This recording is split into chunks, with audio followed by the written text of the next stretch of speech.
आणि त्यांनी मिळून मेळघाटाला आणखी चांगलं करण्याचा प्रयत्न सगळे करतात आहे. हे असं आपोआप हळूहळू घडत गेलं. आणि मी नेहमी कुठेही जातो ते हे आवाहन करतो की तुम्ही पण मेळघाटात या आणि तुमच्याजवळ जे काय असेल वेगवेगळ्या प्रत्येकाजवळ काहीतरी आहे ते देण्याचा प्रयत्न करा. आणि खूप गरज आहे समाजाला, पण आपण काय देऊ शकतो? आपण जसं बाबा आमटे नेहमी म्हणायचे, भान राखून योजना आखा आणि बेभान होऊन अंमलात आणा. त्यामुळे मी डॉक्टर होतो, मी डॉक्टर म्हणून तिथे गेलो, पण त्यानंतरचे जे प्रश्न मला दिसत गेले, मग ते रस्त्याचे प्रश्न असो, विजेचा प्रश्न असतो. माझी जेव्हा लग्न झाले तेव्हा सगळ्यात महत्त्वाची अडचण लक्षात आली की पिण्याचं पाणी नाही आहे. आमच्या गावात टँकर होते, मग आम्ही वॉटरशेडची कामं केली आणि त्यामधून शेतीकडे मग वळलो. अशा वेगवेगळ्या गोष्टी वेळोवेळी जशा सुचत गेल्या तसं पुढे जात गेलो. आणि शेतीने एक आधार दिला आम्हालाही आणि तिथल्या लोकांनाही. आणि त्यामधून मेळघाटची पण प्रगती झाली. कुपोषणाचा अभ्यास केला जेव्हा मी MD केलं त्यावेळी. त्यामध्ये माझ्यापेक्षा माझा शिक्षकांचा रोल महत्त्वाचा मला वाटतं की माझ्या शिक्षकांनी मला ते मार्गदर्शन दिलं की तुझ्या एकट्या गावाचा प्रश्न नाही आहे ना की मुलं मरतात, माता मरतात. हा पूर्ण देशाचा, जगाचा प्रश्न आहे आणि तो सोडवायचा जर असेल तर तुला त्यामध्ये संशोधन केलं पाहिजे. आणि ती संशोधनाची कास धरल्यामुळे मला वाटतं की ते काम सोपं झालं.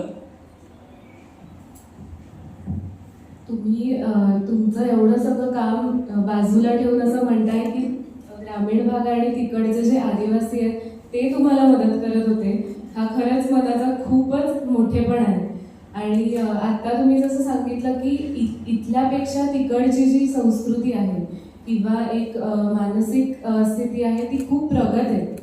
त्यामुळे इकडच्या शहरांमधली जी यंग मुलं मुली आहेत किंवा तरुण वर्ग आहेत तर त्यांना या ग्रामीण भागाकडे किंवा आदिवासी भागाकडे वळण्याची का गरज आहे आणि ते स्वतःची सगळी करिअर आणि हे सगळं सांभाळून कसं करू शकतील?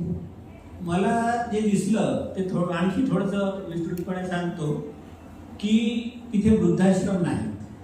स्मिता आली होती की वृद्धाश्रम आपण करू, जे शहरातलं सामाजिक काम आहे, अनाथाश्रम करू, पण तिथे अनाथ मुलंच नाही. मुलं मुली आपल्या चॉईसने लग्न करतात.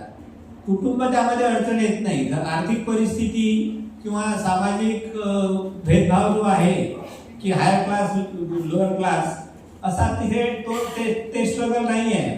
मुलं मुली चॉईसने लग्न करतात आणि ते चॉईस करत असताना जर काही चूक झाली तर समाज कबूल करतो. प्रेग्नन्सी राहिली एखाद्या मुलीला तर समाज कबूल करतो की बच्चे गलती होतीये, अगदी सहजपणे ते स्वीकारलं जातं.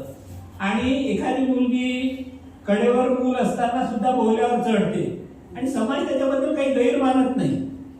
फक्त ते जे मूल असते ते त्या वडिलांना काका म्हणतं, दादा म्हणत नाही. म्हणजे समजायचं की हे लग्नाआधीचं मूल आहे या बाईचं, हे आपण असं समजायचं. काका म्हटलं तर सावत्र वडील झाला तो आणि दादा म्हटलं तर सख्य वडील. मात्र त्यामध्ये भेदभाव कुठल्याच प्रकारे केला जात नाही. तर हे जे मनाचं मोठेपण आहे. त्यानंतर मी जसं म्हटलं की चोरी नाही, घराला दार नाही.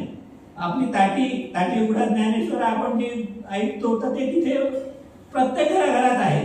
इकडे काही गावांची नावलौकिक आहे की त्या घराला दार, त्या गावाला दार नाहीत, कुलप नाहीत. पण मेळघाटातल्या 317 गावांमध्ये कुलपाचा प्रकारच नाही आहे. आताशी कुठे पंतप्रधान योजनेमध्ये घरं आली, त्यांना पक्की दारं आली, त्या आधी दार हा कन्सेप्टच नाही आहे. पण दुसऱ्याची वस्तू घेण्याचा पण विचार नाही आहे. स्त्रीने जर काही कमावलं तर ते स्त्रीने कमावलेलं स्त्रीधन, ज्याला घमोडी म्हणतात, तर ते त्याच्यावर पुरुषाचा पण अधिकार नाही आहे.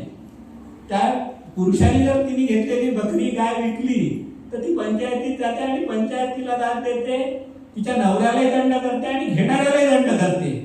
अशी समाजरचनाच तशी आहे. सांगायचं तात्पर्य की त्यांना ते स्वातंत्र्य आहे आणि त्या स्वातंत्र्य हे कदाचित माझ्या घरातही नसेल. म्हणजे आपण जर आपला विचार केला तर बरेचदा स्मिता मला विचारते, अहो असं करू का, घेऊ का, एखादी वस्तू तिला आवडली तर. पण तिथे नाही आहे. तिला तिचं स्वातंत्र्य आहे, तिचा पैसा तिचा मोकळा तिच्या हातात असतो. तर ह्या ज्या गोष्टी आहेत अशा अनेक गोष्टी आहेत. आणि मला असं वाटतं की युवकांनी या भागामध्ये जर आलं तर जसं आता सुनील निरुपमाचं उदाहरण मी सांगितलं किंवा बंडू पौर्णिमाचं आहे किंवा ऋषिकेश आला, ही अनेक नवीन पिढी आली, आशिष आला, कविता आली, तर ह्या सगळ्यांनी येऊन मेळघाटाला अधिक चांगलं करण्याचा जो प्रयत्न केला, असं आणखीही युवकांनी यावं. आणि मला असं वाटतं की मी असं मानतो की जमीन जर चांगली असेल तर पीक चांगलं येते. आम्ही जे मोठे झालो तर या लोकांनी आम्हाला मोठं केलं. म्हणजे तिथली जी जमीन आहे ती खूप सुपीक आहे, चांगली आहे, लोकांना नवीन विचार ऍक्सेप्ट करणारी आहे. सांगायचं तात्पर्य की नवीन विचार ते स्वीकारतात, त्याला त्रास देण्याची भूमिका कुणाचीच नाही आहे. त्यामुळे सरकारी कर्मचारी सुद्धा जेव्हा येतात तेव्हा घाबरत येतात, पनिशमेंट पोस्टिंग बांधतात की आदिवासी भागात माझं पोस्टिंग झालं, पण जे त्यात रुळून राहतात ते मात्र तिथे कायमस्वरूपी राहण्याचा विचार करतात. 10-20 वर्ष म्हणजे असे पण अधिकारी आहेत की जे तिथेच रिटायर झाले, तिथेच ते राहायला लागले, तिथेच त्यांनी घर बांधलं. रिटायरमेंट नंतर पुन्हा आपल्या गावी जाण्याचा विचार कोणाचा येत नाही. तर हे जे स्थैर्य त्यांना सामाजिक स्थैर्य आपण म्हणून ते लाभतं, ते तिथल्या लोकांच्या सहकार्याने आणि सहभागाने, ही खूप मोठी जमेची बाजू आहे.